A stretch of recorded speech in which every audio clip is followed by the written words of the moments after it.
Hello bull trackers दोस्तों, market चर्चा के एक और एपिसोड में आपका स्वागत है।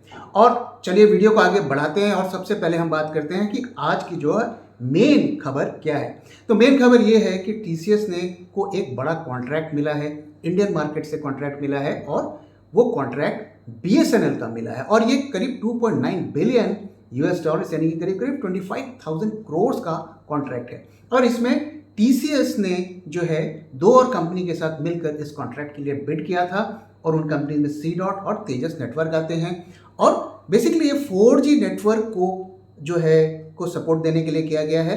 तो इसका 10 इयर्स का सपोर्ट का कॉन्ट्रैक्ट भी है जिसे टीसीएस जो है सपोर्ट प्रोवाइड करेगा।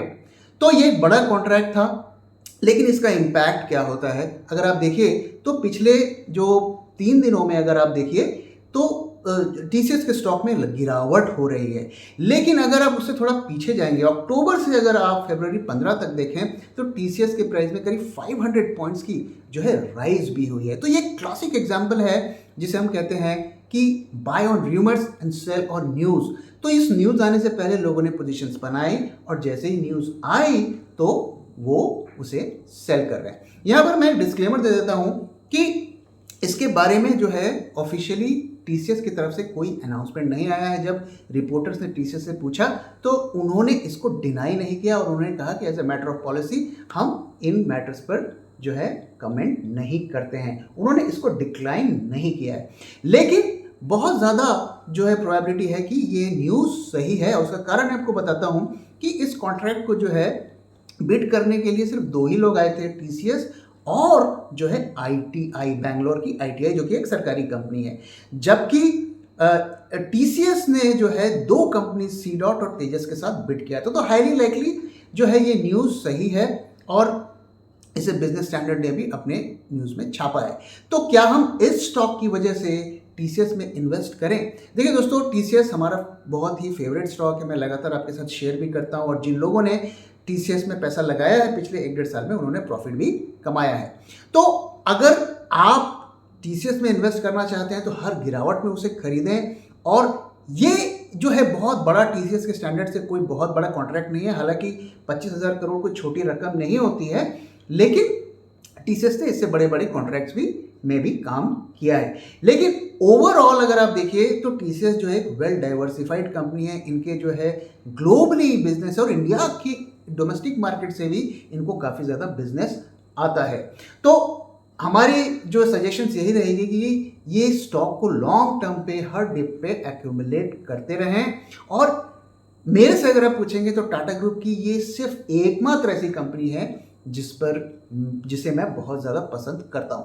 अब चलिए हम थोड़ा आगे बढ़ते हैं और निफ्टी के लेवल्स की बात करते हैं। तो निफ्टी की अगर बात करें तो फरवरी जो है तीसरा जो है कंसेक्यूटिव मंथ है जिसमें हमें निफ्टी के प्राइस में गिरावट देखने को मिल रही है और आज का जो है 7वां स्ट्रेट सेशन है जिसमें हमें गिरावट देखने को मिल रही है।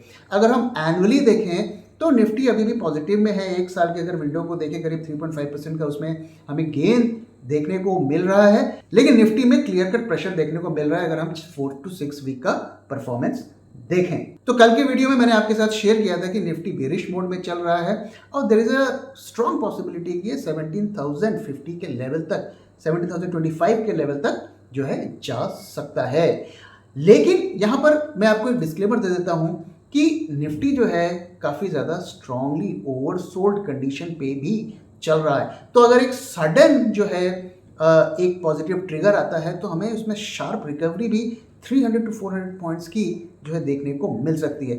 फिलहाल जो है निफ्टी बेरिश मोड में चल रहा है और अगर हम लेवल्स की बात करें तो जो नियरेस्ट लेवल है अगर हम शॉर्ट टर्म के पर्सपेक्टिव से देखें तो 17,447 के लेवल के नीचे हम इस पे बेरिश रह सकते हैं। और अगर हम उससे थोड़े लंबी अवधि का देखें तो 17,686 का जो लेवल है उस लेवल से नीचे हम बेरिश रह सकते हैं। वहीं अगर बैंक निफ्टी की बात करें तो बैंक निफ्टी में आज हमें पॉजिटिव देखने को मिला। शुरू की गिरावट के बाद उसमें अच्छी खासी हमें रैली भी देखने को मिली, लेकिन अभी भी बैंक निफ्टी जो है बेरिश मोड में चल रहा है। और जैसे कि मैंने कल बताया था कि बैंक निफ्टी में बहुत ज़्यादा उतार चढ़ाव देखने को मिलेगा अगले कुछ हफ्ते तक।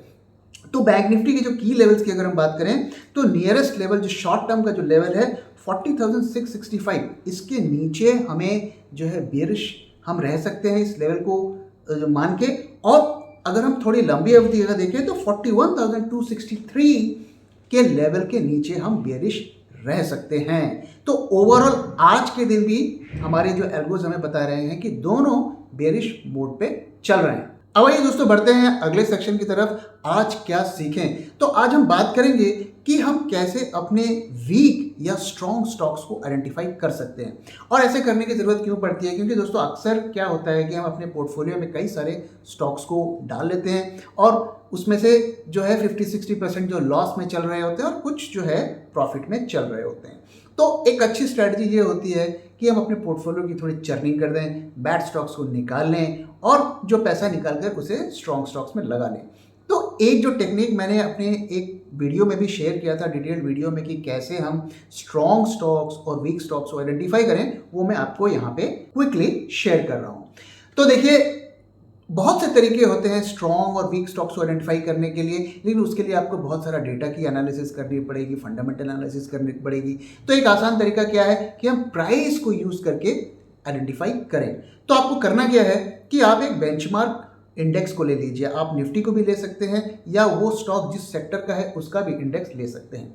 अब आपको क्या करना है कि चलिए हम इसको समझने के लिए निफ्टी के साथ कंपेयर करते हैं।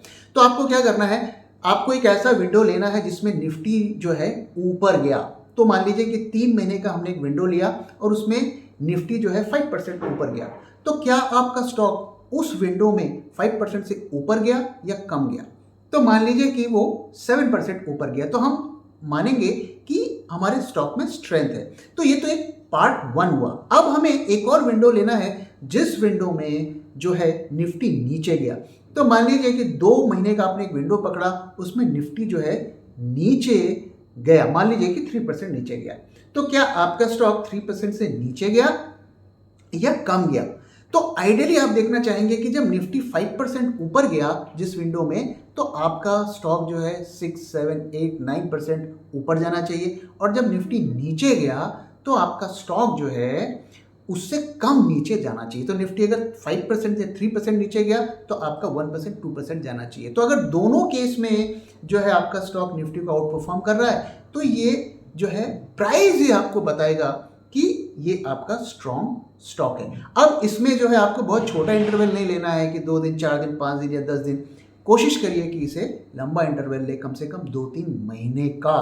तो दोस्तों ये था आज का टॉपिक, आज के सीखे में। और मैं आपसे जानना चाहूँगा कि आप इस सेक्शन में क्या और सीखना चाहते हैं या जानना चाहते हैं। ज़रूर अपना फीडबैक दीजिए और इन जनरल इन वीडियोस के बारे में आप क्या सोचते हैं, आपकी क्या राय है, ज़रूर शेयर करिए। तो इसी के साथ आज का वीडियो ख़त्म कर रहा हूँ और मैं जल्दी ही आऊँगा अगले वीडियो के साथ। तो दोस्तों अगर वीडियो पसंद आया तो प्लीज़ वीडियो को लाइक करिए, अपने दोस्तों के साथ शेयर करिए और हमारे चैनल को भी सब्सक्राइब करिए। Thank you very much for time.